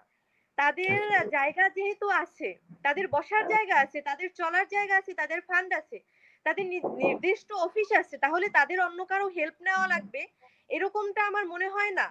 যদি তারা নিতে চায় তাহলে বলবো যে আমাদের দেখে হয়তোবা তাদের হিংসা হচ্ছে, কেন আমরা করতেছি, তাদের কোনো স্বার্থে আঘাত করতেছি আমরা।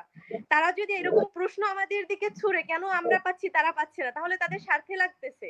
আমরা হয়তোবা তাদেরও কোনো দিক থেকে ক্ষতি করে দিচ্ছি, আমরা কাজ করতেছি তাদেরও ক্ষতি হয়ে যাচ্ছে, এজন্য আমাদের কাজে ব্যাঘাত ঘটানোর জন্য তারা এরকম করতেছে, এই কথাগুলো ছুটতেছে, এগুলো আমি বলতে পারি। আর দ্বিতীয় আচ্ছা। কথা, সমাজসেবার কথাটা আমরা মিটিং করেছি, এটা আমি ক্লিয়ার করেছি।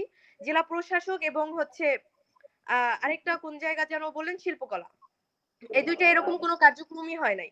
তাহলে এটা হচ্ছে গিয়া মিথ্যা বানোয়াট একটা কথা ছুড়ে দেওয়া হয়েছে, এছাড়া কিছু না, তাদের স্বার্থাঘাত লাগছে, এজন্য কথাটা ছুড়ে দেওয়া হয়েছে। আচ্ছা, আমরা আমাদের আলোচনা শেষ পর্যায়ে। রুমান স্বাধীন, আপনার কি এই বক্তব্যের উপরে কোনো ধরনের আলোচনা আছে কিনা? যে সাকিব, কিছু রটে কিছু তো বটে, এই যে কথাটা, সেই কথাটা তো আপনার আপনি বিশ্বাস করবেন কিনা জানি না। আহ, এই যে বৈষম্য বিরোধী ছাত্র আন্দোলনের আহ, অনেকটি পয়েন্টই আছে যেগুলো বিতর্কিত। সে বিতর্কিত কোনো নির্দিষ্ট মহল তাদেরকে প্রশ্নবিদ্ধ করার জন্য বলতেছে না, তাদেরকে এই কার্যকলাপের সাথে সংশ্লিষ্টভাবে জড়িত থাকার কারণেই বলতেছে, এই আমি মনে করি। যেরকম বন্যার পরবর্তী সময়ে টাকার হিসাব দিতে অনেক দেরি হয়েছে এদেরকে, এবং সমানার্থের আঙুল ফুলে যে কলা গাছের যে বিষয়টা বন্যার পরবর্তীতে, এই যে বিষয়টা, এটা একটা বিতর্কিত। এটা তো আমি নিজে কিংবা অন্য কেউ এটা একটা ভিত্তিহীন প্রশ্ন ছুড়ে মেরে নেয়।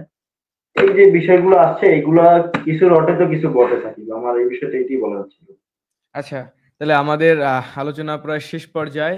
আমরা আ একটা একই প্রশ্ন ২ জনের কাছে করে শেষই করব যে, ফ্যাসিবাদ মুক্ত বাংলাদেশে, এই হাসিনা মুক্ত বাংলাদেশে আসলে আ ঈশা ইশরাত মায়া, আপনাদের বৈষম্য বিরোধী ছাত্র আন্দোলন এবং আপনি ব্যক্তিগত ইশরাত মায়া, আসলে আপনার প্রস্তাবনা কি? কেমন বাংলাদেশ আপনি চান? যদি এক কথায় একটু বলেন। এক কথায় বললে, সর্বপ্রথম বাংলাদেশের মানুষের, প্রত্যেকটা মানুষের ভোটাধিকার, ভোটাধিকারটা থাকা লাগবে। যেন একটা, যেই সরকারি পরবর্তীতে আসুক না কেন, জনগণের সরকার হবে তিনি। তিনি কোনো চাপ মানে আওয়ামী লীগ যেভাবে হচ্ছে ভোট নিত, আমরা ভোট ব্যবস্থা দেখেছি, ওরকম না। জনগণ ঠিকঠাক ভাবে ভোট দিতে পারবে, জনগণের অধিকারটা জনগণ ঠিকভাবে পাবে। তারা, জনগণ ঠিক করবে কোন সরকার দেশ চালাবে, জনগণ ঠিক করবে আসলে বাংলাদেশের রাজনীতি কিরকম হবে, জনগণ ঠিক করবে। তারা, জনগণ কি চাচ্ছে, বাংলাদেশের রাজনীতি কিরকম হবে, জনগণের জন্য হবে বাংলাদেশের রাজনীতি। কোনো ব্যক্তি স্বার্থে, রাজনৈতিক ব্যক্তিদের স্বার্থে রাজনীতিটাকে তারা পৈতৃক সম্পত্তি বানাতে পারবে না, জনগণের জন্য কাজ করবে তারা। আমার কথা এই একটাই, ভোটাধিকার, দেশ হবে জনগণের স্বার্থে, রাজনীতি হবে জনগণের স্বার্থে, পৈতৃক সম্পত্তি না, যেটা আগে চলে গেছে। জি, ইশরাত ভাই, আবার একটু প্রশ্ন করি আপনাকে যে, আসলে শিক্ষার্থীদের জন্য নতুন শিক্ষা ব্যবস্থা এবং শিক্ষার্থীদের মানসম্মত শিক্ষা নিয়ে আসলে বৈষম্য বিরোধী ছাত্র আন্দোলনের কি কোনো প্রস্তাবনা আছে? কিংবা সেটা থাকলে কি?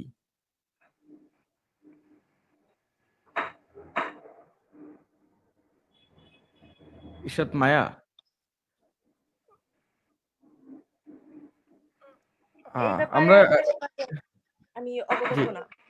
আচ্ছা। আমরা একটু যদি রুম্মান স্বাধীনের কাছে যদি যাই, যে ফ্যাসিবাদ মুক্ত বাংলাদেশে আপনার একটি দেশ, আপনার নিজের দেশ, আপনি একজন আন্দোলনকারী হিসাবে আপনি কেমন বাংলাদেশ দেখতে চান? আগামী দিনে কেমন বাংলাদেশ হবে সেই স্বপ্ন আপনি দেখেন? জি সাকিব, আমি আগামী দিনে যে বাংলাদেশ দেখার স্বপ্ন দেখছি একটি আন্দোলনকারী হিসেবে, একটি সমৃদ্ধশালী বাংলাদেশ, সবুজে শ্যামল ফসলে ফলা একটা বাংলাদেশ, যে বাংলাদেশে যে কোনো নাগরিকের একটি জাতীয়তাবাদী যে কোনো একটি মতামত থাকবে। এবং আমি ইশরাত মায়াকে আমি বলবো, সাধারণ আমি শিক্ষার্থী কিংবা আন্দোলনকারী হিসেবে বলবো ইশরাত মায়াকে, তারা যেন তাদের যেহেতু এখন একটা গুরুত্বপূর্ণ আলাদা একটা গুরুত্বপূর্ণ আছে সরকারের কাছে, আমি বলবো তারা যে ক্যাম্পাস ভিত্তিক যে রাজনীতি আছে, ছাত্র রাজনীতি, সেটা যেন তারা নিষিদ্ধ না করে কিংবা সেটার অপচেষ্টা যেন না চালায়। এবং তারা যেন, আমি এটা চাই, তারা যেন তার ছাত্র ঐক্য সারা বাংলাদেশের সমস্ত ছাত্র সংগঠনকে নিয়ে একটি ঐক্যবদ্ধ একটি প্ল্যাটফর্ম তৈরি করে, এটা আমার বিশেষভাবে আমার এটা অনুরোধ। এবং একটি ছাত্র সংসদ যে নির্বাচন হতো আগে, ওই নির্বাচনটা যেন সারা বাংলাদেশের কলেজ ব্যাপী ওই নির্বাচনটা দেওয়া হয়। এই আমার ঈশ্বর জানের কাছে এটা আমার কথা ছিল। আচ্ছা, তাহলে আমরা আপনাদের দুইজনকেই শুভেচ্ছা জানাই এবং আগামী দিনে হয়তো কোনো এক আলোচনায় আবারও আমাদের সাথে দেখা হবে। ততদিন ভালো থাকবেন এবং আজকে যারা রাজপথের সাথে যুক্ত ছিলেন, যারা এতক্ষণ রাজপথের আলোচনা শুনেছেন এবং যারা পরবর্তীতে শুনবেন, আপনাদের সকলকে রাজপথের পক্ষ থেকে শুভেচ্ছা জানাই।